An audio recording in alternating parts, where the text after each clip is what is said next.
Martha Tirk, Administrator for Nantucket Census Complete Count Committee. Today I'm talking with Peter Greenhalgh, Richard Moore, and Moirar Leveille about the 2020 U.S. Census. We know that many members of our community have questions about this constitutionally mandated count, and we're here to help. Because an accurate census will help Nantucket receive federal funding for the next 10 years to support programs we all rely on to meet the need of all islanders, and because our representation in Congress and the Electoral College is dependent on our population count, we want to be sure that we get the resources and representation that we deserve. The point of a complete census count is to be able to meet everyone's needs. We want to be able to get what we deserve for you because you are a part of Nantucket.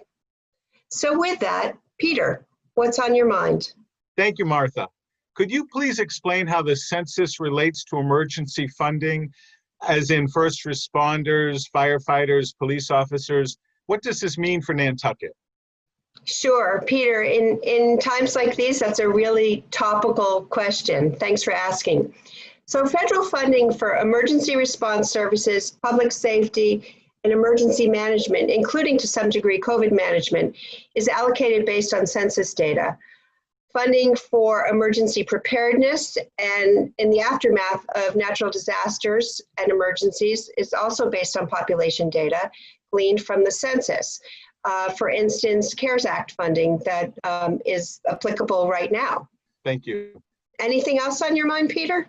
I'm curious about how it affects the elderly services, which are greatly utilized by many in the winter months.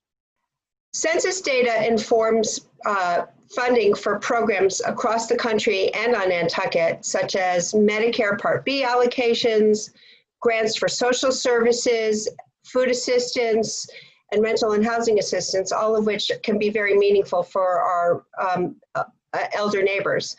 On Nantucket specifically, Saltmarsh provides a lot of services that are funded in part based on census data.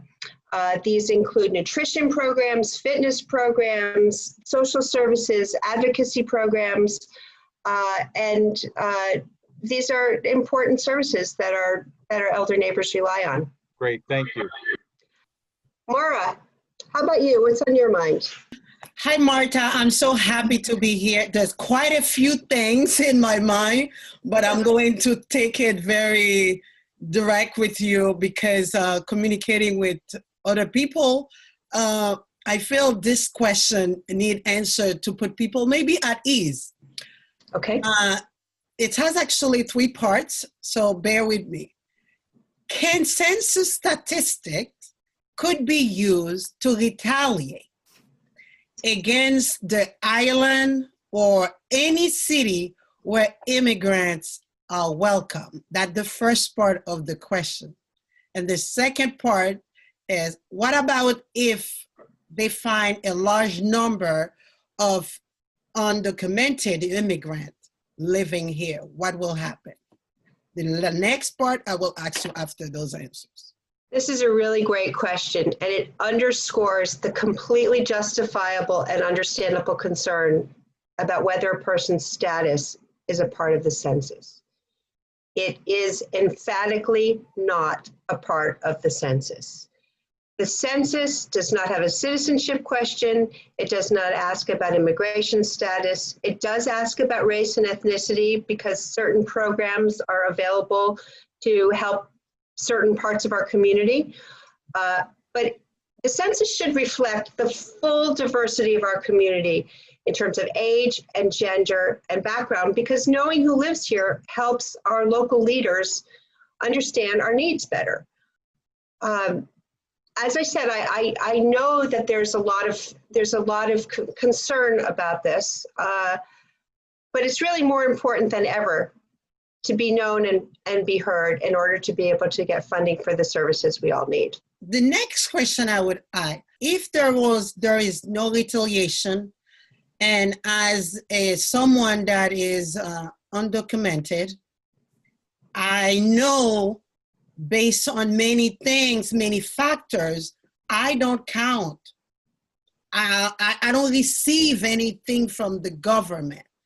In what way showing up, let my name, let myself be counted, will serve me or my family?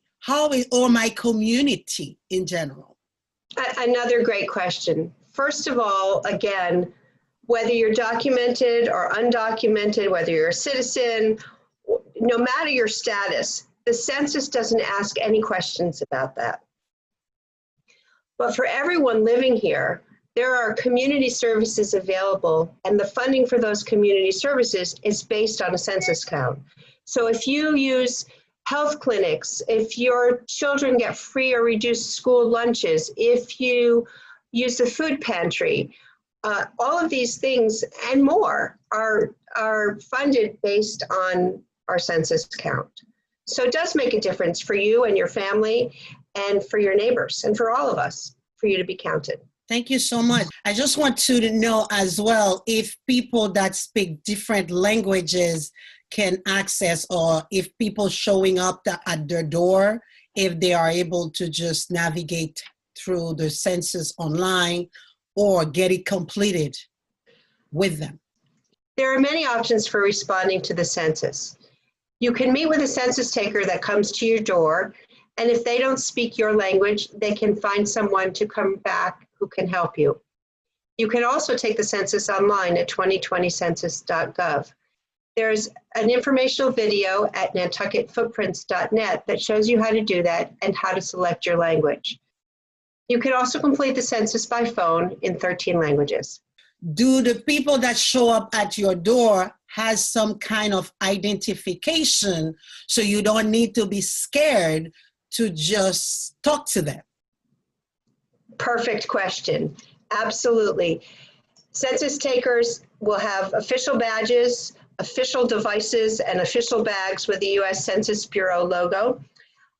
If you want to know more about how to identify a census taker, you can look on the Town of Nantucket's Facebook page. We have both in English and Spanish some information about that. Thank you. I think I'm going to stop now. Questions? Thank you so much. Great. Mo, what's on your mind? I would like to know, how does the census relate to food assistance?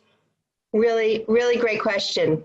Because even without the impact of the public health crisis, there are many among us for whom food security is a very real issue.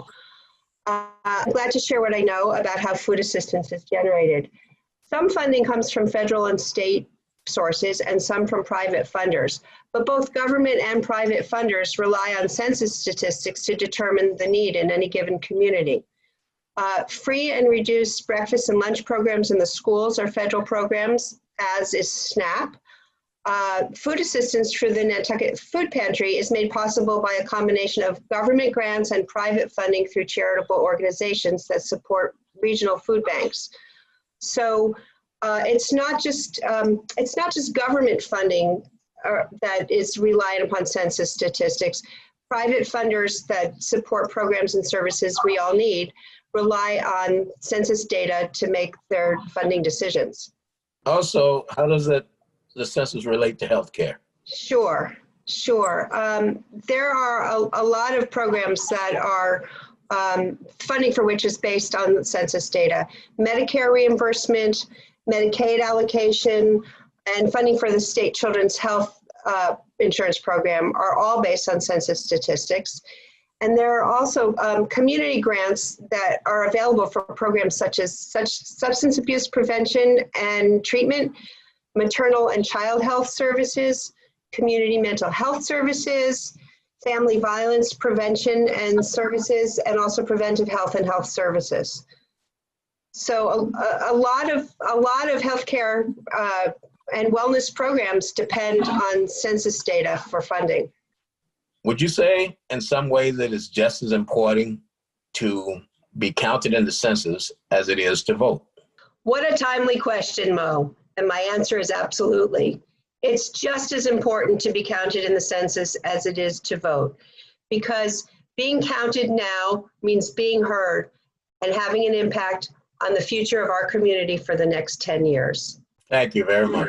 Thanks, Mo. And thank you all for bringing such great questions to us.